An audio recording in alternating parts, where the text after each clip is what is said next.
Bismillahirrahmanirrahim. Assalamualaikum warahmatullahi wabarakatuh.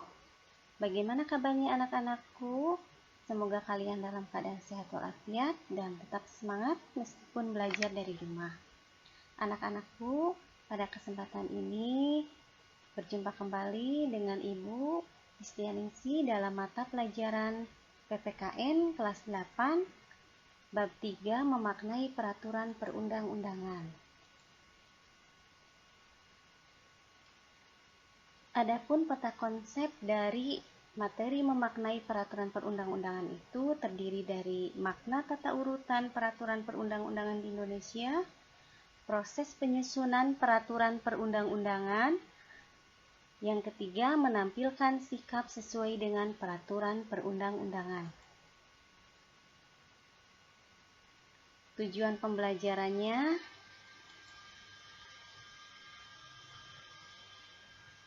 makna tata urutan peraturan perundang-undangan.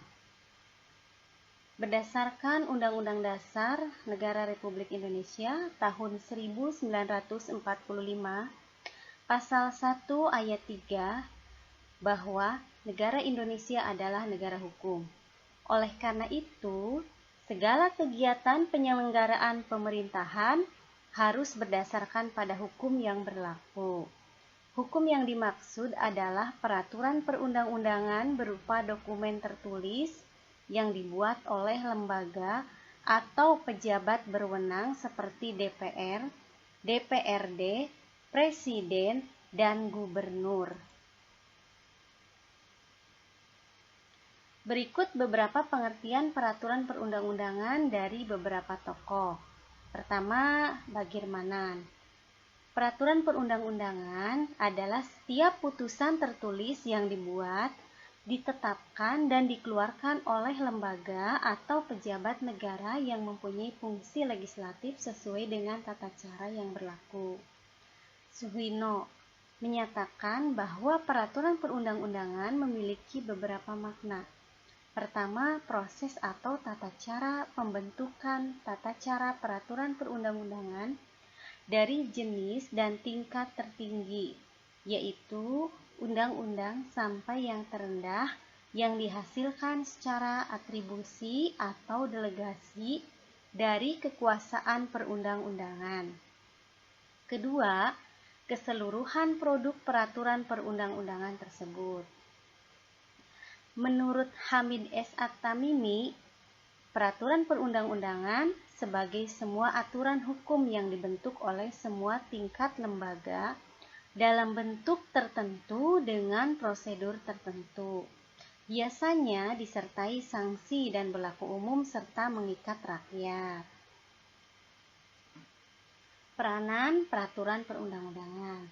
Apa saja peranan peraturan perundang-undangan? Yang pertama, kaidah hukum yang mudah dikenal, mudah diketemukan kembali, dan mudah ditelusuri. Yang kedua, memberikan kepastian hukum yang lebih nyata karena kaidah-kaidah dalam peraturan perundang-undangan mudah diidentifikasi dan diketemukan kembali. Yang ketiga, adanya struktur dan sistematika yang lebih jelas sehingga memungkinkan untuk diperiksa dan diuji kembali, baik dari segi formal maupun segi materi muatannya. Yang keempat, pembentukan dan pengembangan peraturan perundang-undangan dapat direncanakan. Yang ketiga, fungsi peraturan perundang-undangan. Fungsi peraturan perundang-undangan terdiri dari fungsi internal berkaitan dengan keberadaan peraturan perundang-undangan dalam sistem hukum suatu negara.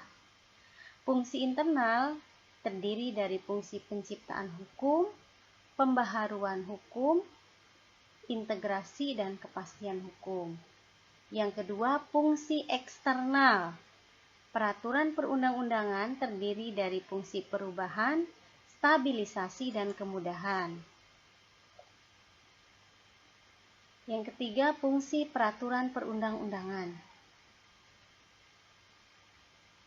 Nah, ini menurut Aan Saidman menyatakan bahwa peraturan perundang-undangan memiliki dua fungsi.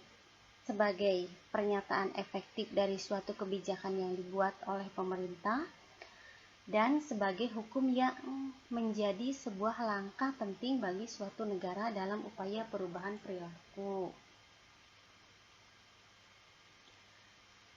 Keempat, tata urutan perundang-undangan di Indonesia. Nah, ini aturan yang pertama, ketetapan MPR nomor 20 MPRS tahun 1966. Kemudian diperbaharui lagi oleh TAP MPR nomor 3 MPR tahun 2000, dan ada undang-undang yang baru lagi, yaitu Undang-Undang nomor 10 tahun 2004, dan ada undang-undang selanjutnya, undang-undang terbaru berkaitan dengan tata urutan perundang-undangan di Indonesia, yaitu diatur oleh Undang-Undang nomor 12 tahun 2011. Menurut undang-undang ini, tata urutan perundang-undangan di Indonesia yang pertama terdiri dari Undang-Undang Dasar, kemudian yang kedua ketetapan MPR, yang ketiga undang-undang atau peraturan pemerintah pengganti undang-undang, yang keempat peraturan pemerintah, yang kelima peraturan presiden, yang keenam peraturan daerah provinsi, dan yang ketujuh peraturan daerah kabupaten atau kota.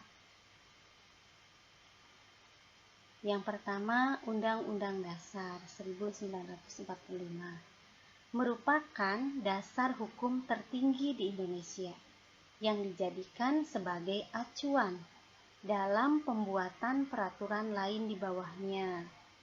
Undang-Undang Dasar ini mengalami 4 kali perubahan, yaitu tahun 1999, 2000, 2001, dan 2002. Adapun materi muatan yang terkandung dalam Undang-Undang Dasar ini terdiri dari susunan organisasi negara dan pemerintahan, kemudian tentang rakyat, tentang identitas negara, bahasa, lambang, dan bendera.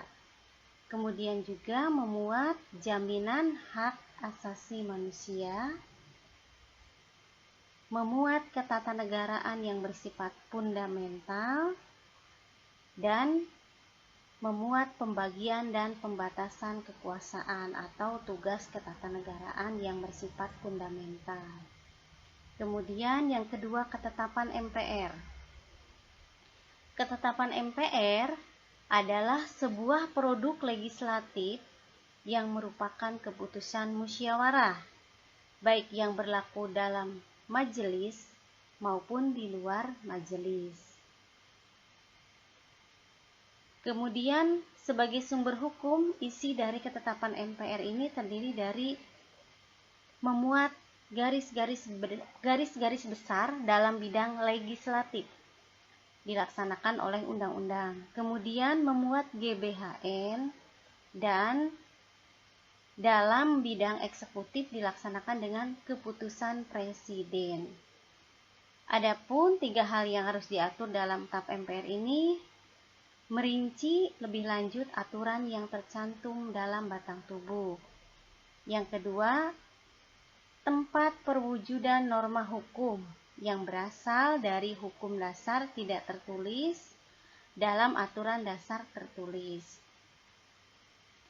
Selanjutnya menjadi pelengkap aturan dasar yang tercantum dalam batang tubuh dan ketetapan MPR.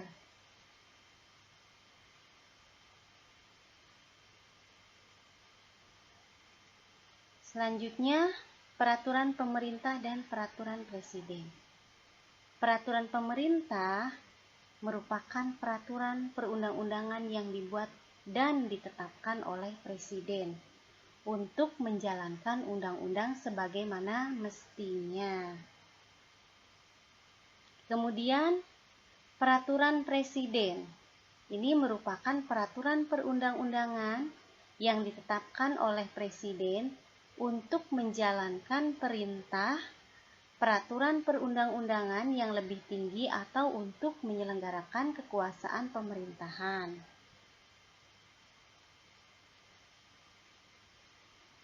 Selanjutnya, peraturan daerah provinsi merupakan peraturan perundang-undangan yang dibentuk oleh DPRD provinsi dengan persetujuan bersama gubernur. Selanjutnya, peraturan daerah kabupaten atau kota. Ini merupakan peraturan perundang-undangan yang dibentuk oleh DPRD kabupaten atau kota dengan persetujuan bersama bupati atau wali kota. Sekian yang dapat Ibu sampaikan pada kesempatan ini. Semoga bermanfaat. Wassalamualaikum warahmatullahi wabarakatuh.